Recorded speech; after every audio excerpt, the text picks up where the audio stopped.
Good morning विद्यार्थी मित्रों। कक्षा 11 विषय भूगोल पाठ 4 भूकंप और ज्वालामुखी। इस वीडियो में हम भूकंप के प्रकारों की चर्चा करने वाले हैं। भूकंप के 3 प्रकार हैं।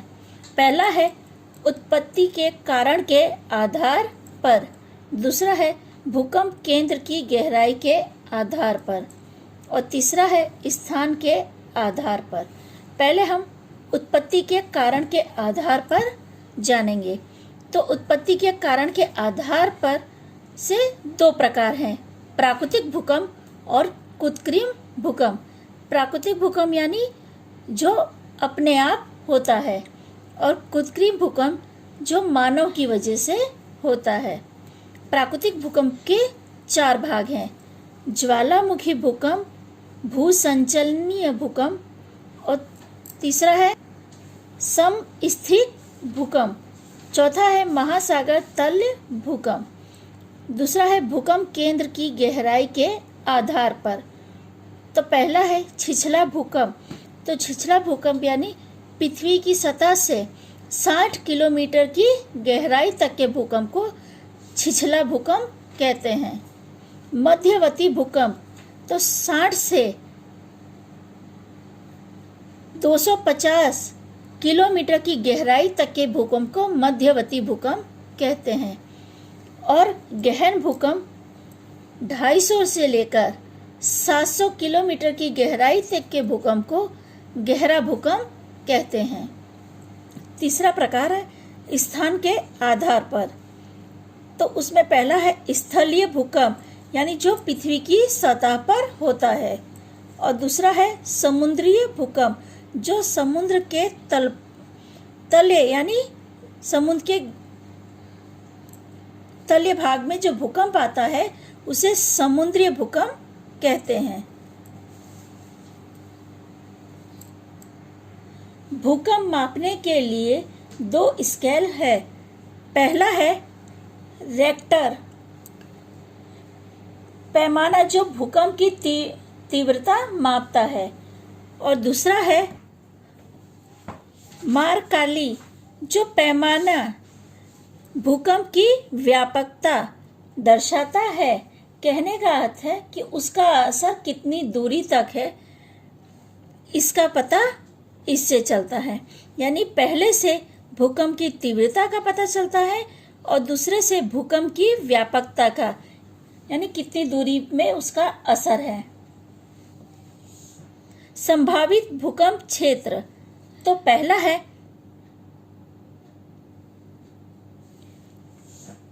संभावित भूकंप क्षेत्र। अधिकतर संभावित भूकंप क्षेत्र समुद्र के तल में और भूखंड पर कमजोर भूपृष्ठ रचना वाले प्रदेशों में होता है।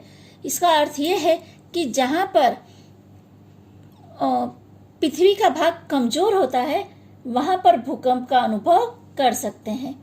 इसे मुख्य रूप से 2 भागों में विभाजित किया है। पहला है पैसिफिक किनारे के भाग। इस भूभाग में विश्व के 68% भूकंप होता है। उत्तरी अमेरिका और दक्षिण अमेरिका में पैसिफिक के किनारे पर स्थित रॉकी एवं एंडीज पर्वत श्रेणी, एशिया महाद्वीप में चीन, जापान, फिलीपाइंस, इंडोनेशिया और न्यूजीलैंड की पर्वत श्रेणी का समावेश होता है और दूसरा है मध्य विश्व का भाग। विश्व का 21% भूकंप इस क्षेत्र में अनुभव किया जाता है। पश्चिम अटलांटिक का किनारे से शुरू होकर पूर्व में पैसिफिक किनारे तक फैली हुई नवनिर्मित मोड़दार पर्वत श्रेणियों का इस भाग में समावेश होता है। इस क्षेत्र में भूमध्य सागर के उत्तर में अल्प्स और दक्षिण में आए हुए एटलास पर्वत तथा एशिया में स्थित हिमालय पर्वत श्रेणियों में अधिक भूकंप आते हैं। इसके अलावा हिंद महासागर और अटलांटिका में कुछ छुटपुट टापुओं में भी भूकंप आते हैं। यानी भूकंप हर क्षेत्र में नहीं होता। कहने का अर्थ कि जहां पर ऊपर का भूभाग कमजोर होता है या जो भूपृष्ठ की रचना है वो कमजोर होती है, ऐसे प्रदेशों में भूकंप अधिक अनुभव किया जाता है। आगे का टॉपिक है ज्वालामुखी। ज्वालामुखी भूकंप के लिए जवाबदार है। ज्वालामुखी विस्फोट या पृथ्वी की सतह पर होने वाली आकस्मिक और असाधारण घटना है। यह पृथ्वी के मर्यादित प्रदेशों में बदलाव लाने वाली प्राकृतिक परिबल है। कहने का अर्थ है कि ज्वालामुखी की वजह से वातावरण में भी परिवर्तन होता है और जमीन में भी परिवर्तन का अनुभव कर सकते हैं। यह बड़े पैमाने पर और लंबे समय तक रहने वाला असर उत्पन्न करता है। सतह की भूपृष्ठ को संतुलन में विक्षेप पड़ने के कारण पृथ्वी के गर्भ में से गर्म भूरस, राख, वाष्प तथा कई दूसरी वायु द्रव्य खूब वेग के साथ ऊपर सतह पर आते हैं और सतह की कमजोर चट्टाने स्तरों में दरार या छेद करके बाहरी सतह पर बाहर बहने लगते हैं। इस क्रिया को ज्वालामुखी क्रिया कहते हैं। ज्वालामुखी नली भूगर्भ में से जिस मार्ग द्वारा ज्वालामुखी द्रव्य, मैग्मा, वायु, राख, वाष्प इत्यादि बाहरी सतह की तरफ दबाव से बहता है तो उसे ज्वालामुखी नली कहते हैं। दूसरा है जमीन की सतह पर बने नलाकार आकार का छेद, जहां से ज्वालामुखी नली द्वारा भूगर्भ के पदार्थ बाहरी सतह पर निकलते हैं तो उसे ज्वालामुख कहते हैं। बार बार पुनरावर्तन होने से ज्वालामुख जब खूब चौड़ा बन जाता है तब उसे ज्वालाकुंड कहते हैं। ज्वालामुखी के आसपास लावा, चट्टानीय पदार्थ, राख इत्यादि पदार्थ जमा होने पर शंकु आकार की पर्वत की रचना होती है तो उसे ज्वालामुखी पर्वत कहते हैं। ज्वालामुख नली पर कटोरी जैसी आकृति की रचना होती है तो उसे क्रेटर कहते हैं।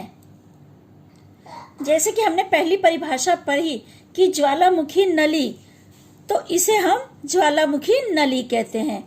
यानी भूगर्भ में से जिस मार्ग द्वारा ज्वालामुखी द्रव्य में वायु या राख या वाष्प इत्यादि बाहरी सतह पर दबाव से बहती है उसे ज्वालामुखी नली कहते हैं। तो ये ज्वालामुखी नली है। दूसरा है ज्वालामुख, तो जमीन की सतह पर बनने वाले नलेकार आकार का छेद, जहां से ज्वालामुखी नली द्वारा भूगर्भ के पदार्थ बाहरी सतह पर निकलते हैं तो उसे ज्वालामुख कहते हैं। तो ये ज्वाला का मुख है।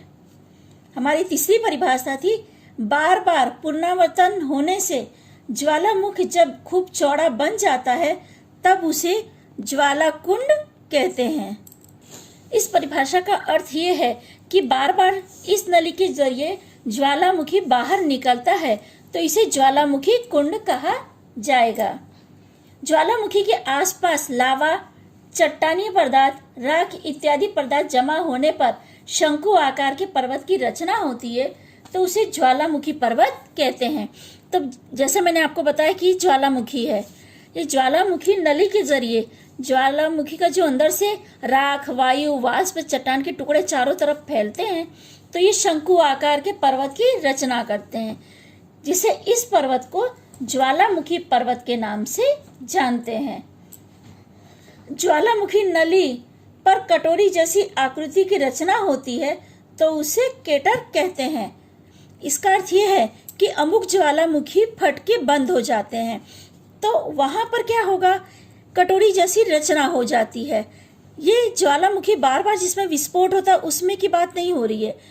ये ऐसे ज्वालामुखी की बात हो रही है जिसमें एक बार विस्फोट होकर वो ज्वालामुखी बंद हो जाता है। तो उस ज्वालामुखी का जो मुख है वहां पे कटोरी जैसी आकार की रचना होती है, तो उसे केटर के नाम से जानते हैं। तो आपको ये आकृति से समझ पड़ गया कि ये ज्वालामुखी का पर्वत है, जिसे हम लोग ज्वालामुखी पर्वत कहते हैं, जो शंकु आकार का होता है। ये ज्वालामुखी नली है जिसके द्वारा राख, वायु, वाष्प के या चट्टान के टुकड़े बाहर निकलते हैं। जहां से ये निकलते हैं उसे ज्वाला मुख कहा जाता है, और जो बाहर फैलता है उसे लावा या राख या वायु या चट्टान के टुकड़े के नाम से हम लोग जानते हैं। ठीक है विद्यार्थी मित्रों, यहाँ तक की हम लोग चर्चा रोकते हैं। आगे की चर्चा ज्वालामुखी की क्रिया होने के कारण निम्नलिखित हैं, इनकी चर्चा हम लोग अगले वीडियो में करेंगे।